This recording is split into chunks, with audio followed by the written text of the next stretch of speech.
with the increases. I think our manufacturing team is the best on the field. The way they managed through the COVID situation and continue to build cars, trucks, and crossover, the way that we managed and they, moved with us as we went through the semiconductor shortage and still the supply challenges that we see today. They're very resilient. And I want to recognize them because our manufacturing team, along with the engineering team, for the last 2 years has been #1 in J.D. Power quality. So we have a very talented team. We put a historic offer on the table, and so that's why I'm so disappointed and frustrated.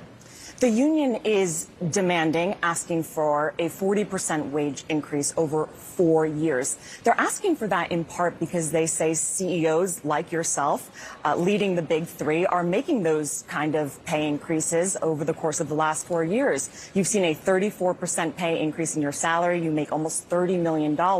Why should your workers not get the same type of pay increases that you're getting leading the company?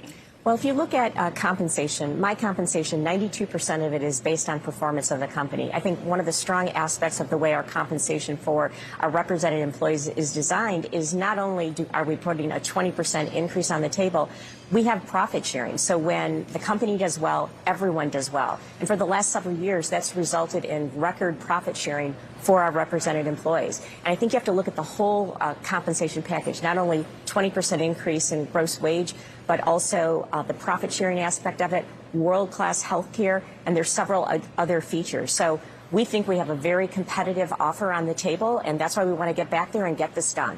But if you're getting a 34% pay increase over 4 years and you're offering 20% to employees right now, do you think that's fair? Well, I think when you look at the overall structure and the fact that 92% is based on performance, and you look at what we've been doing of sharing in the profitability when the company does well, I think we've got a very compelling offer on the table, and that's the focus I have right now. So let's talk about profits, because in 2009, GM filed for bankruptcy, was bailed out by the U.S. government. Workers made concessions to keep their jobs, to keep the company alive. Why shouldn't workers be entitled to what they gave up 15 years ago, especially since GM is making record profits right now?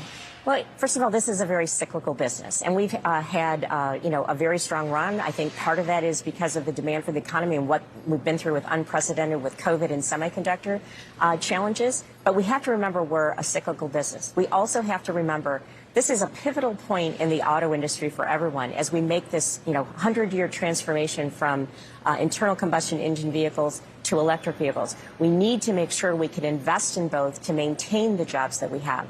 And I think if you look at many aspects of the agreement, it is getting at the specific issues of some of the different challenges in different ways, because no compensation system, I think, anywhere is the same as it was, 15, 20 years ago. So we have to look at where we are. We have to look at the future. And at General Motors, we want to recognize the hard work of our manufacturing employees. We have a historic deal on the table over the best economics in over 115 years.